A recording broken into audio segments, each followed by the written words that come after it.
2014க்கு முன்னாடி ஜெயலலிதா அம்மா தமிழ்நாடு ஆண்ட போது இந்துக்களுடைய கன்சால்ட்டியான ஓட்டு எங்க போகும்னா அதிமுகவுக்கு போகுது. அப்போ ஒட்டுமொத்த இந்துக்களினுடைய பிரதிநிதியாக இந்துத்துவாவை நோக்கி ஜெயலலிதா நகர்ந்ததுனால இந்துக்களின் ஓட்டு அங்க போயிடுச்சு. அயோத்தியை டச் பண்ணிட்டா சிறுபான்மை ஓட்டு போடுமோன்ற பயத்துல பாரதிய ஜனதா கட்சி மட்டும்தான் ராமர் கோயிலை கட்டியே தீர்வுன்னு தன்னுடைய மேனிஃபெஸ்டோல சொல்லுது. பட் பாரதிய ஜனதா கூட்டணி இருக்க கட்சிகள் கூட அதை பத்தி சொல்லல. பாரதிய ஜனதா கட்சியில் கூட்டணி இல்லைனாலும் அயோத்தியில் ராமர் கோயில் கட்டவில்லைனால் வேறு எங்கு கட்டுவது அப்படின்னு பகிரங்கமா சொல்லி அதற்கான ஒரு செங்கலையும் அனுப்பிடுது. அப்பதுலேருந்தே அவங்க திருநூறு குங்குமம் வைக்கல. அப்படி திருநூறு கொடுத்தாலும் அது வைக்கிற மாதிரி வைக்க அழிச்சிருவார் மு.க. ஸ்டாலின் அவர்கள். இந்துக்களுடைய மனதிலை புண்படுத்துறது தான் பிரதான வேலையாக அவர் வச்சிருக்காரு. இந்து சமுதாயங்களை கேலி பண்றதுதான் பிரதான தொழிலாக வச்சிருக்காரு. தமிழ்நாட்டில் மிகச்சிறந்த இடத்தை நோக்கி நகர்ந்திருக்கோம். இப்பொழுதுதான் எந்திரிச்சு உட்காந்துருக்கோம். முன்னாடி பிறந்தோம், தவழ்ந்தோம், நடந்தோம். இப்போதான் எந்திரிச்சு உட்காந்துருக்கோம். இனிமேல் ஸ்டெடியாகவும் ஓடுவோம், ஆட்சியை கைப்பற்றும். வணக்கம், இது செய்தி மலரின் நேர்காணல் நிகழ்ச்சி. இன்றைய நிகழ்ச்சியில் கலந்து கொண்டு தன்னுடைய கருத்துக்களை தெரிவிப்பதற்காக தமிழக பாரதிய ஜனதா கட்சியினுடைய கலை கலாச்சார பிரிவின் மாநில செயலாளர் திரு விருகை வெங்கடேஷ் அவர்களை சந்திக்க வருகிறோம். வணக்கம். வணக்கம் ஜி. இப்போ தமிழகத்தை பொறுத்த வரைக்கும் பிஜேபியோட உங்க மாநில தலைவர் அண்ணாமலை அவர்கள் சில சர்ச்சைக்குரிய கருத்துக்களை கூறுறாரு. அப்படின்னா அதிமுகவுக்கும் உங்களுக்கும் இருந்த உறவே அந்த ஒரு பேச்சினாலதான் வந்து போச்சு இல்லையா? இப்ப மீண்டும் திருப்பி ஜெயலலிதாவை பத்தி முதல்ல ஜெயலலிதாவை திட்டினாரு. அதாவது திட்டினார் மீன்ஸ் ஜெயலலிதாவை அவங்களை ஊழல்வாதிகள்லாம் சொன்னாரு. அந்த பிரச்சனையில தான் நீங்க வெளியே வந்தீங்க. இப்போ திருப்பி ஜெயலலிதா இந்துத்துவவாதின்னு ஒரு சர்ச்சைக்குரிய ஒரு விஷயத்த போட்டிருக்காரு. அவங்க என்ன சொல்றாங்க, ஜெயக்குமார்லாம் என்ன சொல்றாங்கன்னா, அவங்க ஜெயலலிதான்றவங்க இந்து கிறிஸ்தவர் முஸ்லீம் அனைவருக்கும் பொதுவானவங்க. இவர் எதுக்கு சம்பந்தமெல்லாம் ஜெயலலிதா பத்தி பேசுறாரு அப்படின்ற ஒரு கேள்வி எழுது அப்படிங்கிறாங்க. ஒரு விஷயம் நீங்க தெளிவா புரிஞ்சுக்கணும். அண்ணாமலைஜி என்றைக்குமே ஜெயலலிதாவை புகழ்ந்தும் பேசவில்லை, இகழ்ந்தும் பேசவில்லை. இதுல முதல்ல தெளிவா இருக்கு. செய்தியாளர்களுக்கு ஒரு கேள்வியை முன்வைத்திருக்கு, அதற்கான பதிலை கூறப்போ அது நேர்கோடுல சந்திக்கிறப்ப அது புகழ்ச்சி எழுச்சி மாதிரி உங்களுக்கு தெரியுது. ஏற்கனவே ஜெயலலிதா அம்மையாரை பற்றி அவர் ஊழல் குற்றவாளியா அப்படின்னு சொல்லி கேட்குறப்ப, ஜெயலலிதா அம்மையார் ஊழல் குற்றவாளி, அதனாலதான் சிறைக்கு போனாங்க அப்படின்லாம் அவர் ஆந்தடிக்கா சொல்லலை. ஜெயலலிதா அம்மையாரும் அந்த வழக்குல இருந்திருக்காங்க அப்படின்னு தான் சொன்னாரு. உடனே இவங்கெல்லாம் அதை ஒரு பெரிய விஷயமா பிடிச்சிக்கிட்டு நாங்க கூட்டணி விட்டு வெளியேறினாங்க. அது கட்சியினுடைய ஹைகமாண்ட்ஸோடைய டிசிஷன் மேக்கிங், அதுல நம்ம தலையிட போறதில்லை. இப்பயும் என்னன்னா, ஜெயலலிதா அம்மையாரை பற்றி பேசி பொது வழியில பேசி ஒரு பேர் வாங்கணுன்ற அவசியம் மாண்புமிகு எங்களுடைய பாரதிய ஜனதா கட்சியினுடைய தலைவராக இருக்கக்கூடிய அண்ணாமலைஜிக்கு இல்லைன்றது முதல்ல தெளிவா இருக்கு. என்ன கேட்குறாங்க, நீங்க ஜெயிச்சிருவீங்கன்னு சொல்றாரு. நாங்க இரட்டை இலக்கு வருவோம், பெரும்பாலான இடங்களை நாங்க வென்றெடுப்போம் அப்படின்னு சொல்லி ஒரு செய்தியாளர் வைக்கிறப்ப, அது எப்படி வென்றெடுப்பீங்க? அதுக்கான ஆந்தட்டிக்கான ஒரு ப்ரூஃப் கொடுங்க. நீங்க பாரதிய ஜனதா கட்சி வளர்ச்சி அடைஞ்சிருச்சுன்னு சொல்லி சொல்றீங்க.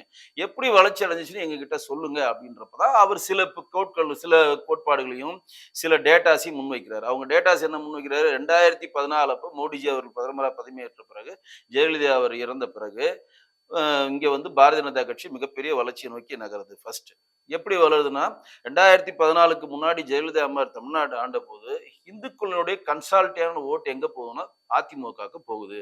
அப்போ ஒட்டுமொத்த இந்துக்களினுடைய பிரதிநிதியாக இந்துத்துவாவை நோக்கி ஜெயலலிதா நகர்ந்ததுனால ஒட்டுமொத்த இந்தியாவில் இந்த தமிழ்நாடு இருக்கக்கூடிய இந்துக்களின் ஓட்டு அங்க போயிடுச்சு.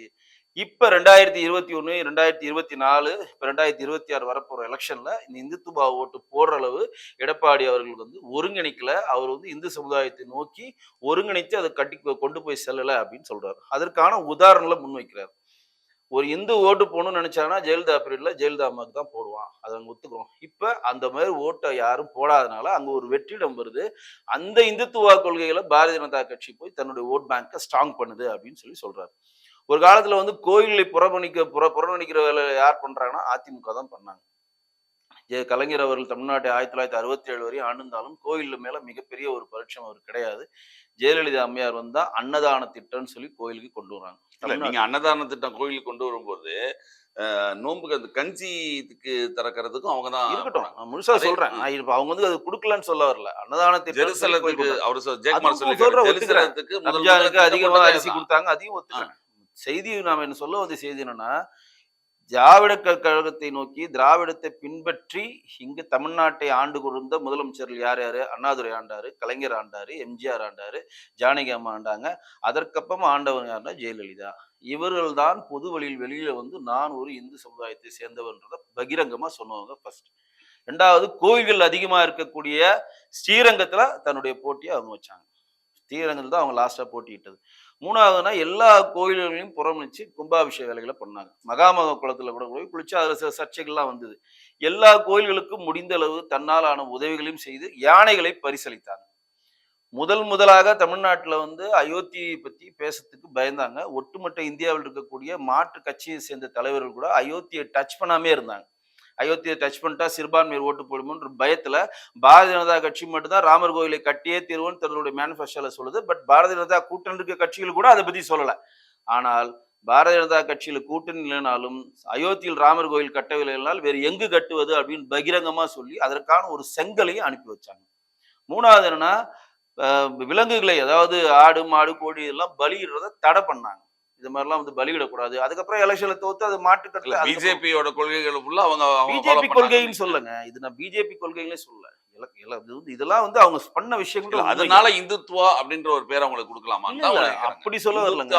இந்துத்துவவாதின்னே அவங்க சொல்லிருங்க. மதமாற்ற தடை சட்டத்தை கொண்டு வராங்க, ஆடு மாடு பலியிடுறத தடை பண்றாங்க, பசுவதை சட்டத்தை கொண்டு வராங்க. இதையெல்லாம் கொண்டு வரப்போ ஒட்டுமொத்த இந்துக்களின் பாதுகாவலர் மாதிரி ஜெயலலிதா அம்மையார் அன்று பார்க்கப்பட்டதுனால ஓட்டு வந்து இந்துக்களின் ஓட்டு கன்சால்டேட் ஏடிஎம்கேக்கு போச்சு. இப்ப பிஜேபிக்கு போலன்னு சொல்றீங்க? இல்ல, அப்ப பிஜேபி வளரலங்க. இப்பதாங்க பிஜேபி நாங்க இப்ப வந்து 2026 ஆட்சி பிடிப்போம்னு சொல்றாங்க. ரொம்ப நாள் கழிச்சு தான் நாங்க இப்ப வந்து எழுதிட்டு இருக்கோம்.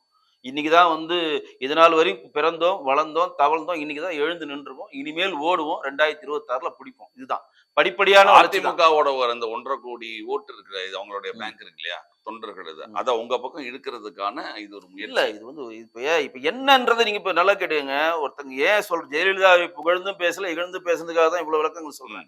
அப்படியே நீங்க எடப்பாடி கிட்ட அவர்கள்ட்ட வாங்க. மாண்புமிகு எதிர்கட்சி தலைவருக்கு எடப்பாடி அவர்கள் பிஜேபியுடன் கூட்டணியில் இருக்கும் முறையில் தன்னுடைய நெற்றியில் தொடர்ந்து திருநூறு வைத்திருந்தார். எல்லா கூட்டங்களில் பார்த்தீங்கன்னா திருநூறு இல்லாம அவர் நெற்றி நீங்க பார்த்துட்டு கை ஃபுல்லா கயிறு கட்டியிருப்பார்.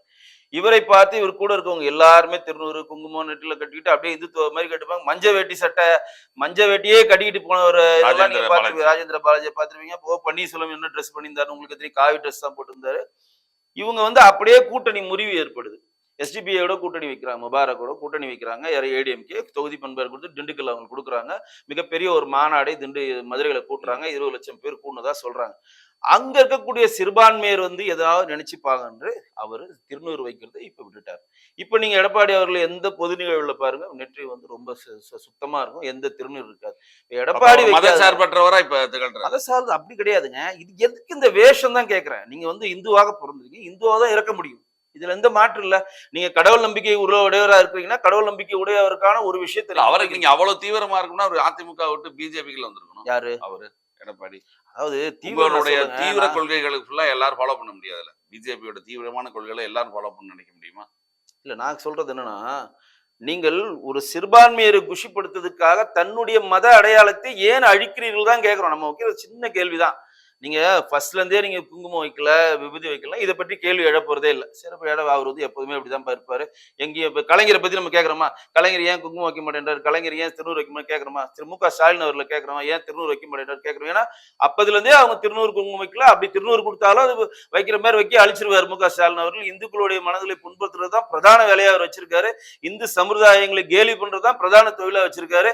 யாருன்னா ஒருத்தர் கொடுத்தா கூட அது உடனடியாக அழித்து தான் வந்து வந்து திராவிட கொள்கையை நோக்கி நகர்றவன் கடவுள் மறுப்பு கொள்கையுடன் உடனடியாக பறைசாற்ற வேண்டும். ஆமா, தேவரலையா சிலையிலப்ப வச்சு விட்டாங்க. அப்ப கூட கீழே கொட்டினாரு. இது ஸ்ரீரங்கத்துல கூட தான், ஸ்ரீரங்கத்துல குங்குமம் வச்சாங்க, டக்குன்னு வச்ச மறு நிமிஷமே அழிச்சாரு. அது அவர் தனிப்பட்ட விருப்பம், ஆசை, அது பிரச்சனை கிடையாது. அப்பத்துல இருந்தே அவர் வந்து அதை வந்து அழித்து கொண்டிருக்கிறார். வைக்கவில்லைன்னா அது வரைக்கும் சர்ச்சைகள் போல.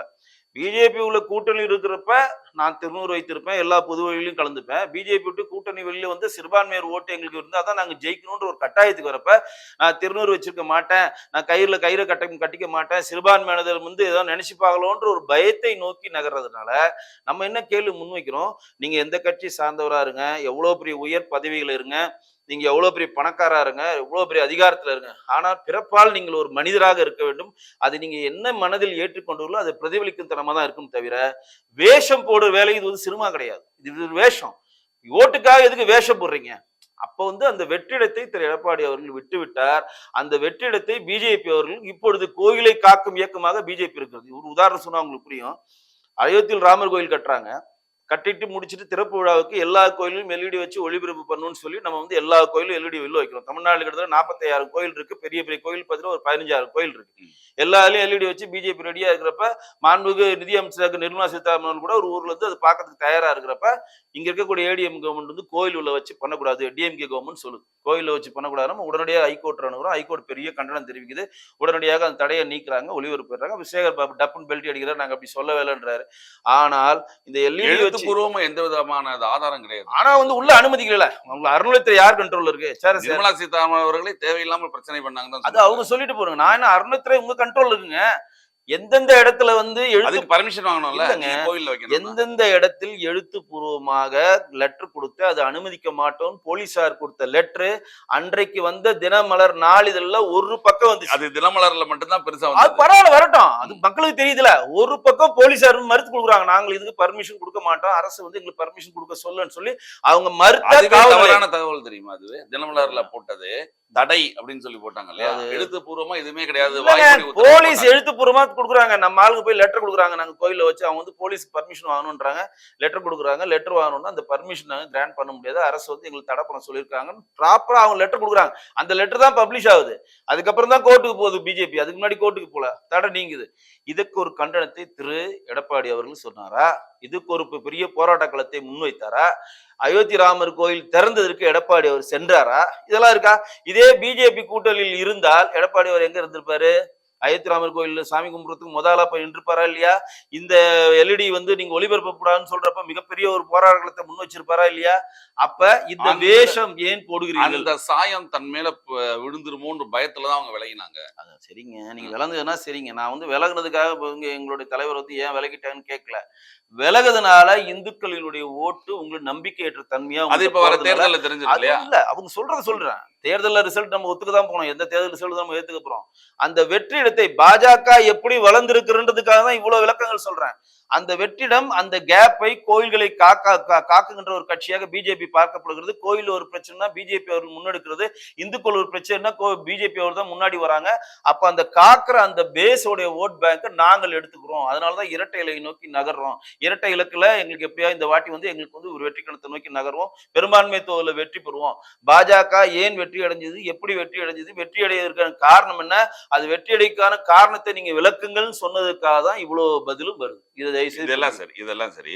நான் என்ன கேக்குறேன்னா, இந்துக்களுடைய வாக்குகளை மட்டுமே பிஜேபி நம்பி இருக்கு.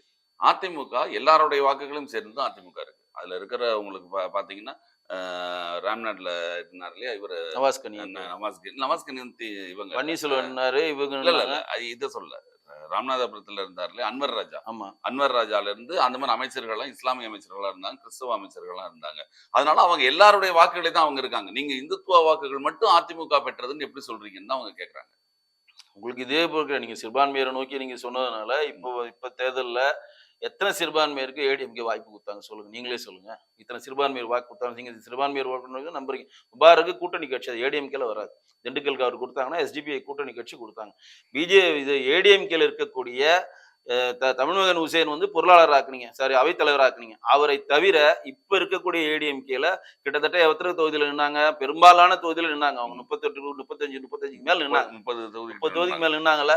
அதில் எத்தனை இஸ்லாமிய சகோதரர்களுக்கு அவர்களுக்கு வந்து சீட்டு கொடுத்தாங்க, எத்தனை கிறிஸ்தவர்களுக்கு சீட்டு கொடுத்தாங்க நீங்க சொல்லுங்க. நீங்க சிறுபான்மையிற்கு காக்கிற கட்சி, சிறுபான்மையை கொண்டாடுற கட்சி, சிறுபான்மையை நோக்கி தான் நகர்ற கட்சி, நான் ஒத்துக்கிறேன். அப்ப எதுக்கு இந்த வேஷத்தை போட்டுட்டு இருக்கீங்க? உங்களுக்கு வந்து ஒரு 2 பேர் எஸ்டிபிஐயோ இல்ல வேற எதனா முஸ்லீம் சம்பந்தப்பட்ட கட்சியை வந்து கூட்டணி வைத்துக் கொண்டு தாங்களும் இஸ்லாமிக்கு உதவுற மாதிரி ஒரு கட்டமைப்பு ஏற்படுத்த இஸ்லாமியர் ஓட்டு வரும் நீங்க நினைக்கிறீங்க. அது உங்களுடைய கனவு.